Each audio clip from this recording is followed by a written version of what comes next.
நேர்கள் அனைவருக்கும் சந்தோஷமான வணக்கங்கள் மற்றும் ஒரு சந்திப்பு நிகழ்ச்சியின் வாயிலாக இன்றைய தினத்திலும் உங்கள் அனைவரையும் சந்திப்பதில் மிக்க மகிழ்ச்சி.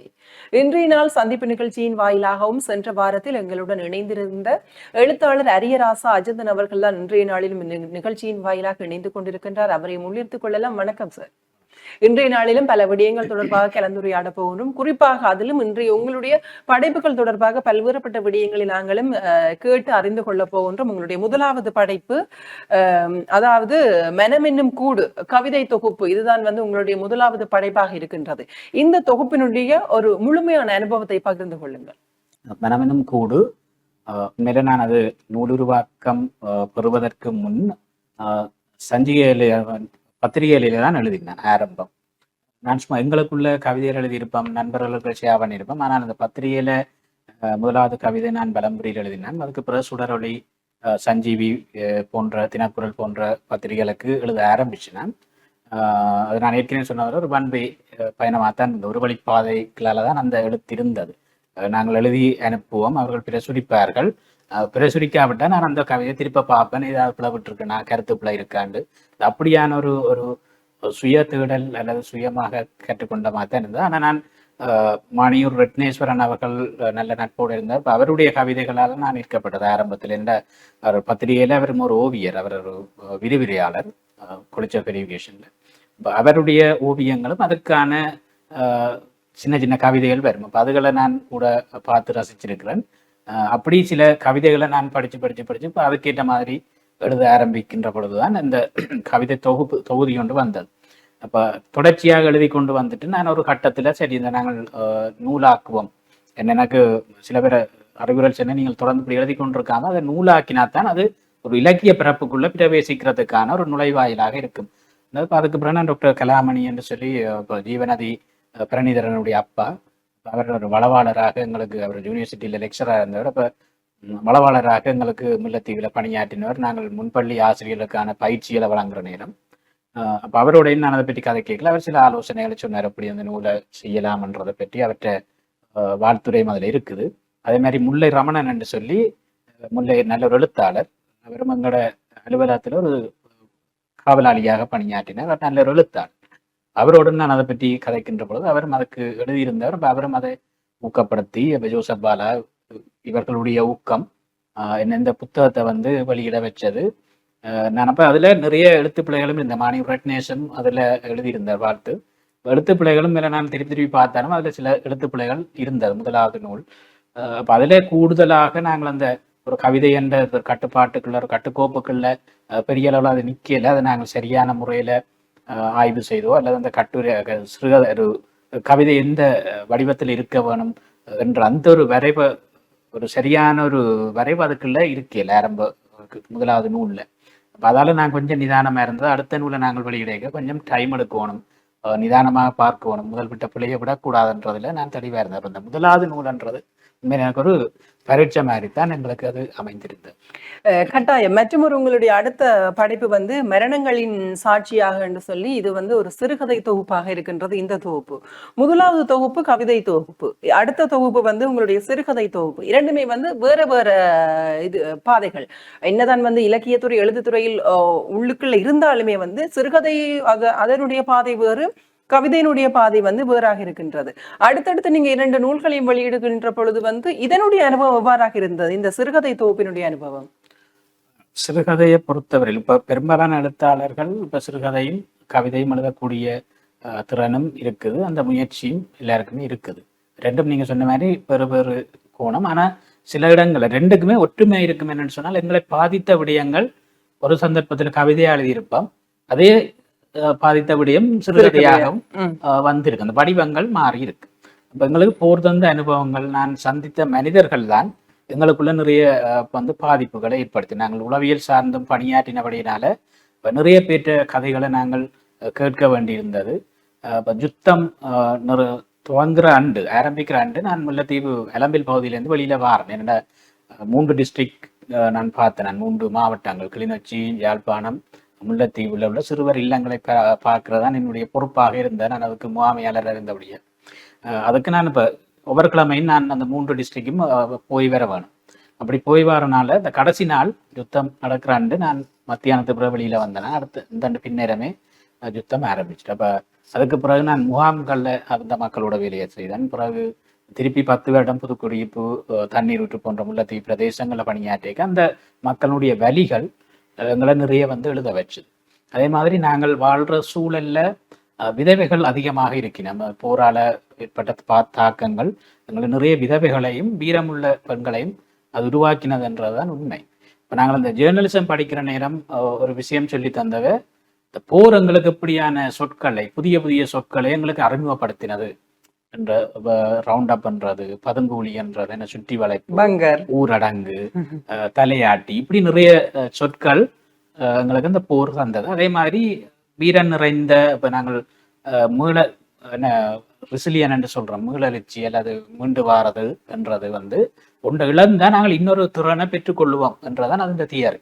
அப்ப அந்த அடிப்படையில எங்களுடைய சமூகத்துல இப்படியான வலிகளை எப்படியான இழப்புகளை மக்கள் சந்திக்கணும், அதுக்குள்ளால எப்படியாவே வெளியில வெறியணும், என்ன ஸ்கில் எந்த திறனை உருவாக்கி வெளியில வெறியணும் என்றது ஒரு ஆச்சரியமாவே இருக்கும். இப்ப வயது முதிர்ந்த விதவைகளோ சரி, அல்லது இந்த பிள்ளைகளை வச்சுக்கொண்டு இவ்வளவு தூரம் வாழ்க்கையில போராடுற பெண்கள், கூடுதலா என்னுடைய கவிதையில இந்த பெண்கள் மையப்படுத்தி வந்ததான் கூடுதலா விதவை பெண்கள் என்று அவர்களோட நாங்கள் பணியாற்றி இருக்கிறோம். காணாமல் பூனாக்களோட ஒரு 450 ஃபேமிலியோட நான் வேலை செய்திருக்கிறேன்.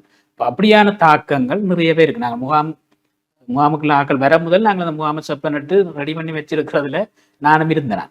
அப்போ ஜிஏட் இருந்தவங்களை ஓடர் வர இவ்வளோ சினம் பெற போயின்னு நீங்கள் அதை தயார்படுத்தணும். அப்போ அவர்கள் அந்த வந்து ஒரு 3வது நபரை சந்திக்கும் பொழுது அப்படி அவர்கள் தங்களோட ஆதங்கங்களை சொல்லிவினம்ன்றதெல்லாம் இப்பவும் எங்களுக்கு அது ஞாபகம் இருக்கு. மண்ணள்ளி திட்டுறதுல இருந்து எல்லா கதையுமே சொல்லிவினோம். அதெல்லாம் நாங்கள் உள்வாங்கி கொண்டு வரைக்கும் ஒரு விதத்துல அது எங்களையும் பாதிக்கும். அந்த கதை எங்களை நித்திர உள்ள விடாது, அள வைக்கும், அப்படியெல்லாம் இருக்கும். இப்போ அப்படியான சந்தர்ப்பங்களை நாங்கள் அதை வெளியில சொல்ல வேணும், அல்லது எழுத வேணும். ஒரு எக்ஸ்பிரசிவ் தெரப்பி மாதிரி அதை வெளிப்படுத்தி நாங்கள் அதுக்குள்ளால வெளியில வர வேணும்.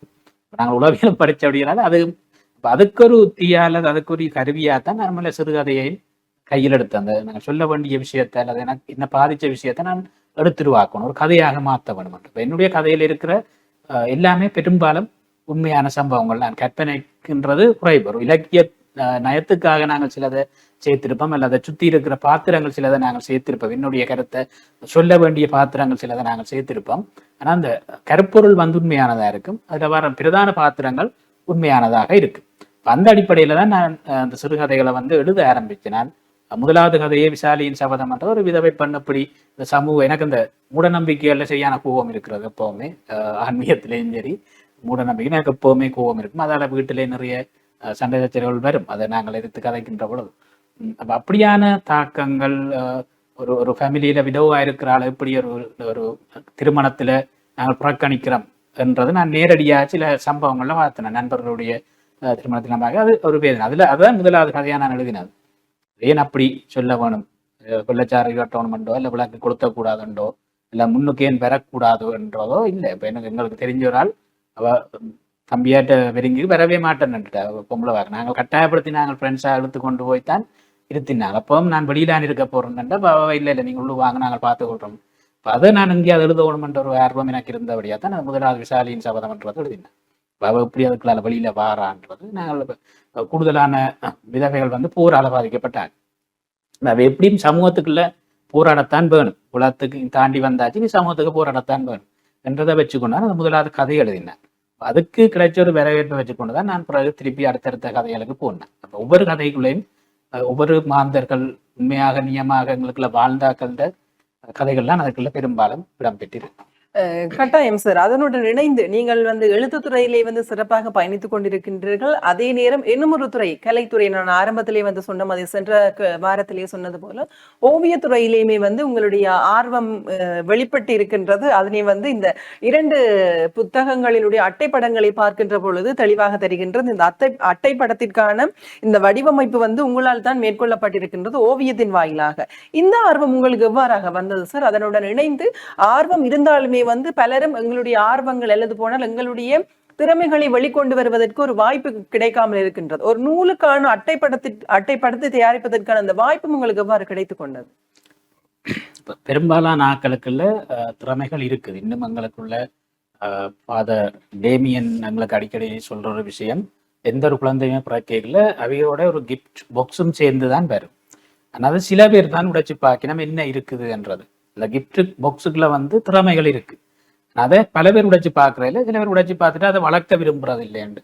நான் ஆரம்பத்துல பாடசாலையில படிக்கிற காலங்களில் மாமா ஒரு ஆள் நல்ல ஓவியம் வரைவார், அவர் வெளிநாட்டில். அப்போ அவர் வரைஞ்ச ஓவியங்கள் வீட்டில் இருந்தால் அதை பார்த்து தான் நான் மேலே ஆரம்பத்தில் ஓவியம் வரைய துவங்கினேன்.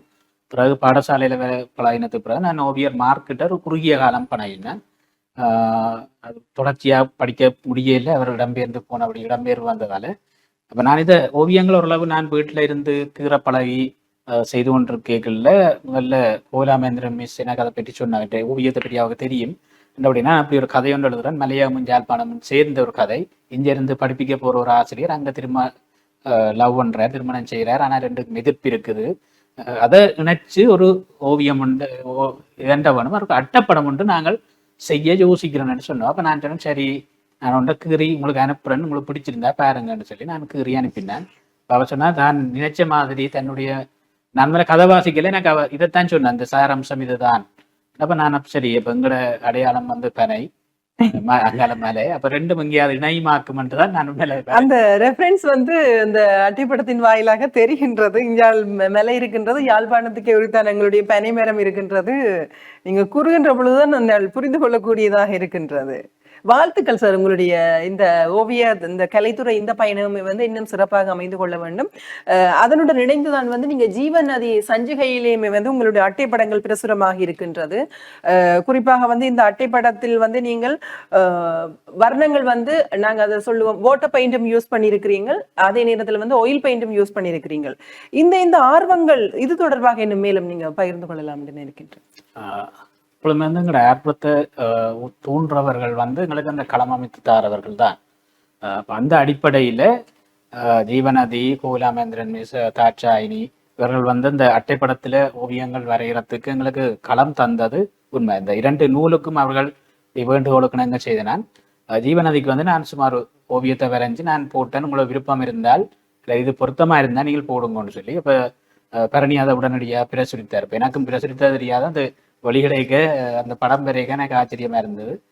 நான் அப்போ அதை செய்திருந்தேன். நான் அதை தொடர்ச்சியாக எனக்கு செய்கிறதுக்கான நேரம் அவகாசங்களும் இல்லை. இப்போ அப்படி ஒரு களம் அமைச்சு தந்தபடினால நான் சமகாலத்தில் இருக்கக்கூடிய ஒரு அர்த்தத்தை சொல்லக்கூடிய மாதிரியான ஒரு ஓவியங்கள் அதில் வரைய வேணும்ன்றது ஒரு முக்கியமான விஷயம். ஒரு சிறுகதையில அப்படி எழுதலாம், சஞ்சிகையில ஒரு ஒரு ஒரு கருத்தை சொல்லக்கூடிய மாதிரி ஒரு ஓவியமா இருக்கிறதுன்றது முக்கியம். அப்படித்தான் அதை நாங்கள் வரைஞ்சது. உண்மையில அதுக்கு காரணம் அந்த களத்தை எங்களுக்கு தந்த ஜீவநதி, பரணிதரன், கோலாமேந்திர மிஸ் மற்ற தாட்சாயினி இவர்கள் அந்த நம்பி ஒரு இடத்தை தரையிக்கல நாங்கள் அதை செய்ய வேணுமென்ற ஒரு ஆர்வம் எனக்குள்ள இருந்தது. உண்மையில இந்த பொழுது போடுறது கொஞ்சம் கடினம். எனக்கு இந்த கோவிட் டைம் எல்லாம் நிறைய படங்களுக்கு இருந்தான். அது மாதிரி இடம்பெயர்ந்து 95 இருக்கும் பொழுது எனக்கு அது சும்மா இருக்கிற நேரம் ஒன்றில் வாசிக்கிறது அல்லது ஓவியம் வரைகிறது ஒரு பழக்கமாகவே இருந்தது. அதை கைவிட விருப்பம் இல்லை. அப்போ அதால நான் அதை தொடர்ந்து செய்தேன். அப்போ அதுக்கு களம் அமைத்து தந்தவர்கள் உண்மையில இதுக்கு பாத்திரமானவர்கள். உண்மையில ஓவியர் மார்க்கினுடைய கண்காட்சி போய் அவருடைய பிள்ளைகள் அந்த பழைய மாணவர்கள் எல்லாம் சந்திச்சோம். அப்போ நாங்கள் அந்த முதல் முறை நான் எனக்கு கீற தந்த ஓவியம் அதில் டிஜிட்டலாக வச்சிருந்தேன். அப்போ அது ஒரு பெரிய ஒரு பாக்கியமாக இருந்து சேர்ந்த அந்த படைப்புகளை நாங்கள் பார்த்து வியந்தது. இப்போ அவர்களோட ஒரு குறுகிய காலமாவது கற்றுக்கொள்றதுக்கு மற்றது இந்த சஞ்சிகை துறைகள் இருக்கைகள்லையும் அந்த தொடர்புகள் எங்களுக்கு இருந்ததால அதை நான் ஈஸியாக செய்யக்கூடியதா இருக்கும். இல்லை இதுக்குள்ள எல்லாத்துக்குள்ளேயும் இது ஒரு தொடர்பு. நான் செய்கிற வேலைக்கும் இதுக்கும் தொடர்பு இல்லாமல் இருந்தாலும் அந்த தொடர்பு படுத்தினபடியினால தொடர்ந்து அதை நாங்கள் செய்யக்கூடியதாக இருக்கு. நிச்சயமாக சார், இன்னும் உங்களுடைய பயணம் தொடர வேண்டும். இன்றைய நாளிலும் இணைந்து பல்வேறு விடயங்களை கூறியிருந்தீர்கள். அதற்குமே வந்து நாங்களும் நன்றிகளை தெரிவித்துக் கொள்கின்றோம். நன்றி சார். நல்லது நேயர்களே, மற்றும் ஒரு நிகழ்ச்சியின் வாயிலாக உங்கள் அனைவரையும் சந்திக்கும் வரையில் இன்றைய நாள் இந்த நிகழ்ச்சியிலிருந்து விடைபெற்று செல்லும் நான் ரோஹிணி அரந்தவ செல்வம். நன்றி நேயர்களே.